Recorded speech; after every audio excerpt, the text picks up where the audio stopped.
Kadangi tikėjimas paveikia kiekvieną mūsų gyvenimo sritį, labai svarbu žinoti, kuo tikite. Jėzus Kristus atėjo į žemę apreikšti tėvo. Amžinas, nekintantis, absoliučiai tobulas, teisingas ir šventas. Jis yra geras Dievas, mylintis, gailestingas, malonus ir atlaidus. Jis kontroliuoja viską, kas vyksta šioje visatoje. Laiško Romiečiams 8 skyriaus 28 eilutėje parašyta. Be to, žinome, kad viskas išeina į gerą mylintiems Dievą, būtent jo valia pašauktiems. Dievas tėvas prižiūri, kad visa išeitų į gerą.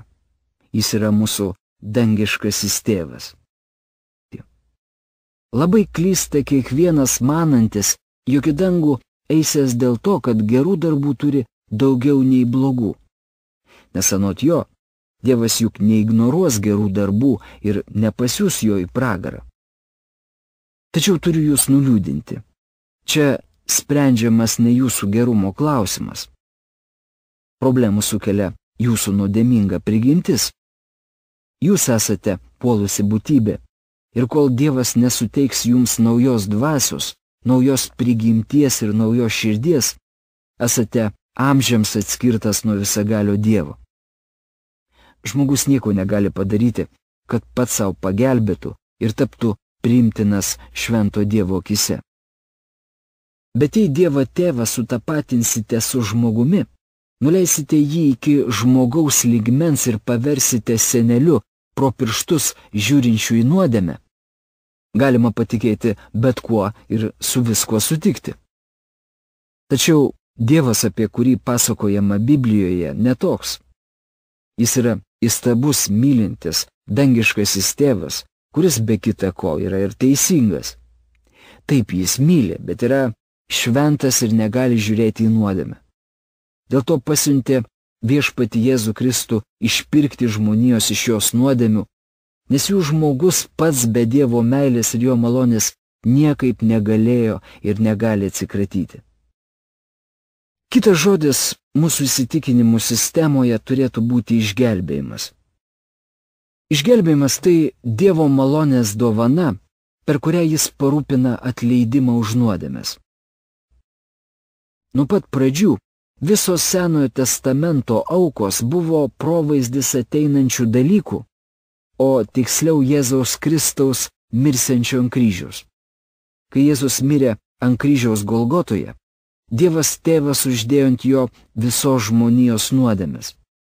Pagrindinis žodis, padedantis suprasti, kodėl Jėzus atėjo į šį pasaulį, yra pakaitalas. Jis atėjo ir mirė vietoj mūsų ir tapo mūsų pakaitalu.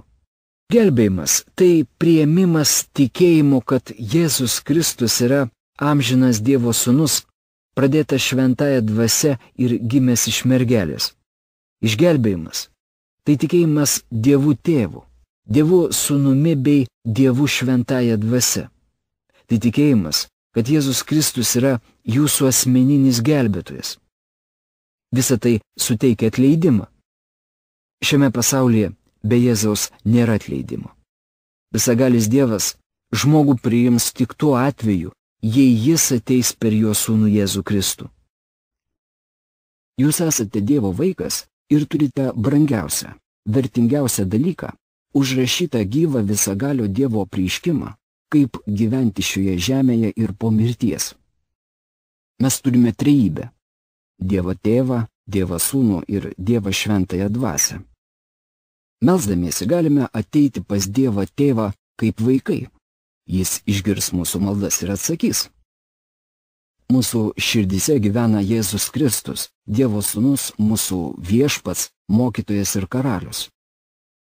Mumise gyvenanti šventoji dvasia amžiams mūsų žanspaudavo kaip gyvojo Dievo vaikus.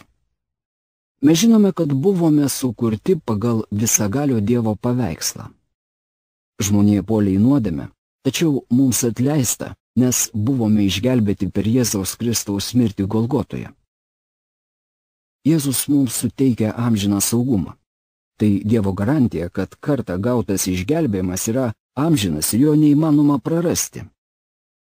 Išgelbėjimą gauname ir saugome ne dėl gero elgesio. Išgelbėjimas yra asmeninis ryšys su Dievo Sūnumi, kylantis iš mūsų paprasto tikėjimo juo. Kitas žodis, kurį turėtume priskirti tikėjimui, yra bažnyčia. Bažnyčia, Kristaus kūnas, yra sudaryta iš visose pasaulio šalyse ir visose žemynuose esančių tikinčiųjų. Dievas yra mūsų dangiškasis tėvas, o mes jo vaikai. Viešpats Jėzus Kristus nori, kad bažnyčia skelbtų jo vardą. Svarbiausia mūsų atsakomybė yra skelbti Evangeliją, mylėti žmones, padėti jiems suprasti, ką reiškia priimti Jėzų, mokyti juos, auginti ir visų gyvenimų vis labiau liudyti tikėjimą Jėzumi Kristumi. Šventajame rašte nurodyti 2 sakramentai, kuriuos praktikuoja bažnyčia. Pirmasis yra krikštas. Krikštas panardinant į vandenį – tai biblinis būdas krikštyti. Krikštas yra atspindys to, kas įvyksta su kiekvienu išgelbėtu žmogumi, kuriam atleidžiamos nuodėmės ir kuris tampa Dievo vaiku. Mes patikime Jėzumi Kristumi, mūsų nuodėmės atleidžiamos ir šventosios dvasios jėga atgimstame. Tuomet gauname naują dvasią, naują gyvenimą ir visiškai naują likimą. Tai reiškia, kad nusisukome nuo seno gyvenimo ir einame nauja kryptimi. Netikintis pasaulis pagristai tikisi iš mūsų ko nors naujo, nes mes mirėme senam gyvenimo būdui, buvome palaidoti Kristuje ir esame prikelti gyventi kitaip.